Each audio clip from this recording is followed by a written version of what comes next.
Hello everyone. आज हम discuss करते हैं कॉस्ट अकाउंटेंसी के बारे में। कॉस्ट अकाउंटेंसी पढ़ने से पहले हम एक बार थोड़ा सा डिस्कस करेंगे अकाउंटिंग के फील्ड्स के बारे में।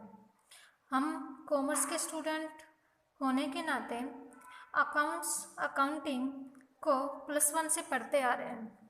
+1 में हमने फाइनेंशियल अकाउंटिंग पढ़ी। बीकॉम फर्स्ट ईयर के अंदर फाइनेंशियल अकाउंटिंग आती है। बीकॉम सेकेंड ईयर के अंदर कॉरपोरेट अकाउंटिंग आती है।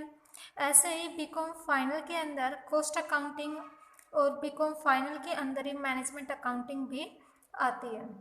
तो कॉस्ट अकाउंटिंग की कई सारी फील्ड्स जैसे कि फाइनेंशियल अकाउंटिंग, अकाउंटिंग की कई सारी फील्ड्स जैसे कि फाइनेंशियल अकाउंटिंग, कॉस्ट अकाउंटिंग और मैनेजमेंट अकाउंटिंग है।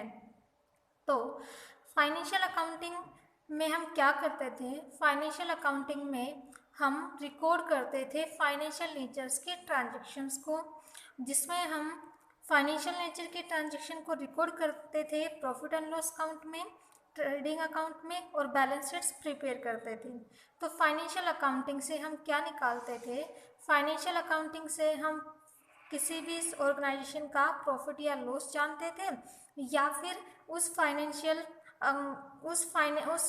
बिजनेस की फाइनेंशियल पोजीशन के बारे में डिस्कस करते थे। ये सब हमने फाइनेंशियल अकाउंटिंग के अंदर पढ़ा। मैनेजमेंट अकाउंटिंग क्या होती है? मैनेजमेंट अकाउंटिंग होती है वो अकाउंटिंग जो कि मैनेजर्स को मैनेजमेंट में रहने वाले ऑफिसर्स को रिपोर्ट करे। जितनी भी फाइनेंशियल अकाउंटिंग में हमारी रिपोर्ट्स बनती हैं, अकाउंट्स प्रिपेयर होते हैं, उन्हीं के बिहाफ पर मैनेजमेंट डिसीजन लेती है।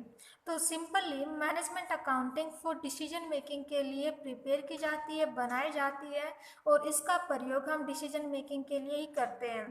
क्योंकि जितने भी डिसीजन होंगे, चाहे वो कॉस्ट अकाउंटिंग से रिगार्डिंग हो, चाहे फाइनेंशियल अकाउंटिंग से रिगार्डिंग हो, या पूरे ओवरऑल बिजनेस से रिगार्डिंग हो, सारे डिसीजन मैनेजमेंट लेगा, जो कि मैनेजमेंट अकाउंटिंग की शाखा कहलाती है या मैनेजमेंट अकाउंटिंग कहलाती है। तो अब हम बात करते हैं कॉस्ट अकाउंटिंग। कॉस्ट अकाउंटिंग क्या है? लागत लेखांकन। लागत लेखांकन ऐसा लेखांकन है जिसमें हम किसी भी प्रोडक्ट या किसी भी सर्विस की कॉस्ट को डिटरमाइन करते हैं। कॉस्ट अकाउंटिंग मतलब to ascertain the cost of product और सर्विस। कोई भी मैन्युफैक्चरर जब कोई प्रोडक्ट बनाता है या कोई भी सर्विस प्रोवाइडर कोई भी सर्विस प्रोवाइड करता है, तो उस सर्विस की कितनी कीमत वसूली जाए, या उस सर्विस को, उस प्रोडक्ट को बेचने से पहले बनाने पर कितनी लागत आ रही है, ये तय करना, ये निकालना कॉस्ट अकाउंटिंग कहलाता है। कॉस्ट अकाउंटिंग ना केवल किसी भी प्रोडक्ट या सर्विस की कॉस्ट निकालना है, बल्कि इसके साथ साथ ये भी तय करना है कि how to improve our self और हाउ टू रिड्यूस कॉस्ट। यानी कि हम अपने आप को कैसे सुधारें और कैसे किसी प्रोडक्ट या सर्विस की कॉस्ट को कम करें। किसी भी प्रोडक्ट या सर्विस की कॉस्ट को कम करने का मतलब ये नहीं है कि उसकी क्वालिटी को डिक्रीज कर दे, कॉस्ट अपने आप डिक्रीज हो जाएगी।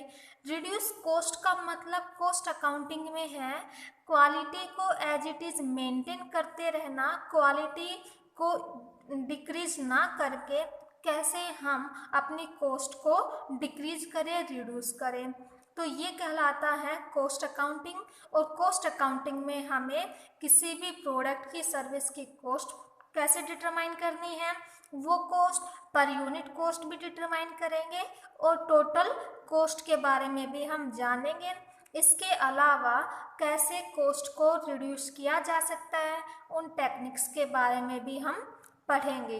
तो सबसे पहले हम पढ़ेंगे कि कॉस्ट अकाउंटिंग में जो टोटल कॉस्ट हम कैलकुलेट करेंगे वो टोटल कॉस्ट क्या है। और टोटल कॉस्ट जैसे मान लीजिए ये पेन है, इस पेन की कीमत मार्केट में 10 रुपये है, 10 रुपये में ये पेन बिकता है, तो 10 रुपये इस पेन की टोटल कॉस्ट नहीं है, 10 रुपये इस पेन की सेलिंग प्राइस है जितने पर ये मार्केट में बिका है। तो 10 रुपये सेलिंग प्राइस होने पर इस मार्क पेन की क्या तो कॉस्ट रही होगी, और इस टोटल कॉस्ट में कौन कौन से एलिमेंट्स रहे होंगे जिनको जोड़कर ये टोटल कॉस्ट बनी, और ये टोटल कॉस्ट कितने रुपए आई, 8 रुपये आई या 10 रुपये आई या 12 रुपये आई, और सेलिंग प्राइस 10 रुपये है, तो उस मैन्युफैक्चरर ने कितना प्रॉफिट या लॉस कमाया होगा, उठाया होगा, ये हम तय करेंगे, निकालेंगे टोटल कॉस्ट के दौरान। तो टोटल कॉस्ट जो बनती है वो किन किन एलिमेंट्स से बने, ये हम डिस्कस करेंगे अब। तो आइए डिस्कस करते हैं अब elements of cost. Elements of cost जो टोटल कॉस्ट है उसको हम 3 एलिमेंट्स में डिस्क्राइब करेंगे, या टोटल कॉस्ट में 3 एलिमेंट्स की कॉस्ट शामिल होगी। पहला मटेरियल, दूसरा लेबर, तीसरा एक्सपेंसेस। मटेरियल, जो मटेरियल जिस भी मटेरियल से कोई भी प्रोडक्ट बनता है वो मटेरियल, उस प्रोडक्ट को फिनिशिंग रो से फिनिशिंग में लाने के लिए जो लेबर लगेगी वो लेबर कॉस्ट कहलाएगी। और इन दोनों के अलावा जो भी एक्सपेंडिचर उस प्रोडक्ट को बनाने के लिए इनकर्ड किए गए वो एक्सपेंडिचर कहलाते हैं अदर एक्सपेंसेस या एक्सपेंडिचर। तो मटेरियल, फर्दर हम मटेरियल, लेबर और एक्सपेंसेस को आगे डिवाइड करेंगे। मटेरियल 2 तरीके से, पहला डायरेक्ट मटेरियल, दूसरा इनडायरेक्ट मटेरियल। डायरेक्ट मटेरियल क्या होता है? डायरेक्ट मटेरियल वो मटेरियल होता है जो किसी भी प्रोडक्ट में आसानी से आइडेंटिफाई किया जा सके। जैसे कि ये पेन है, इस पेन में जो भी इंक डली है, जो भी इसमें प्लास्टिक लगा हुआ है, उस पेन या इंक या प्लास्टिक को हम आसानी से आइडेंटिफाई कर पा रहे हैं कि इस पेन के अंदर कितना प्लास्टिक लगा है या फिर इंक डली हुई है, उसकी कॉस्ट कहलाएगी डायरेक्ट मटेरियल की कॉस्ट। इनडायरेक्ट मटेरियल की कॉस्ट, इनडायरेक्ट मटेरियल वो होगा जो कि किसी भी प्रोडक्ट में मटेरियल के रूप में तो लगा हुआ है लेकिन उसे हम आसानी से आइडेंटिफाई नहीं कर पाते।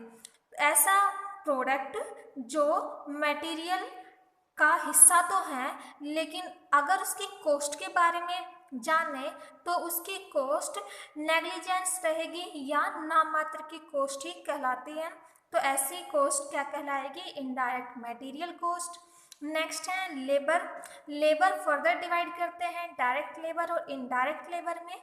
डायरेक्ट लेबर वो लेबर होगी जो एक प्रोडक्ट के रॉ मटेरियल से उसे फिनिशिंग गुड्स में कन्वर्ट करने के लिए पे की जाती है। जैसे इसी पेन को अगर हम लें तो इस पेन को जब रॉ मटेरियल मार्केट से परचेज किया तो रॉ मटेरियल डायरेक्ट मटेरियल हो गया, और उस रॉ मटेरियल से किसी न किसी वर्कर ने इसे मशीन्स के थ्रू इस फॉर्म में ढाला होगा और एक पेन बनाया।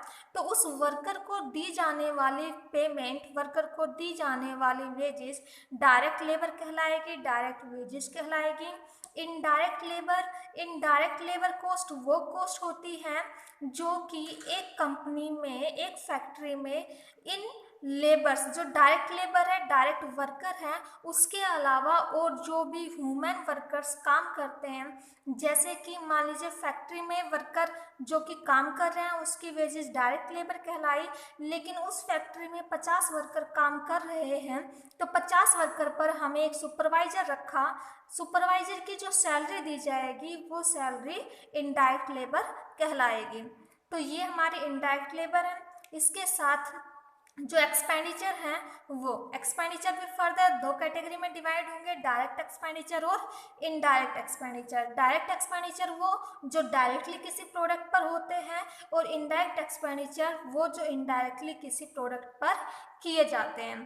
तो आइए अब हम जानते हैं जो भी इनडायरेक्ट मटेरियल की कॉस्ट है हमारी, डायरेक्ट इनडायरेक्ट लेबर की कॉस्ट है हमारी और इनडायरेक्ट एक्सपेंडिचर की कॉस्ट है हमारी, उन तीनों का अगर टोटल करें तो वो कहलाता है ओवरहेड यानी कि ऊपरी व्यय।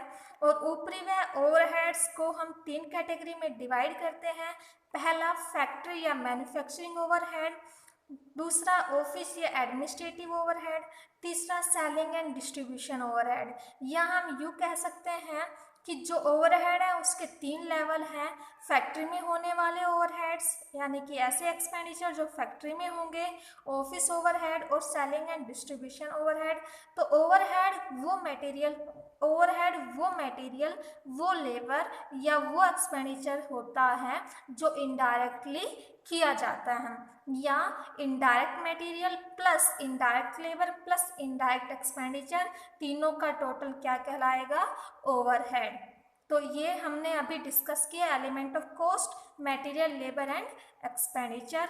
नेक्स्ट हम फर्दर पढ़ेंगे, डिस्कस करेंगे अलग अलग कॉस्ट के बारे में। धन्यवाद।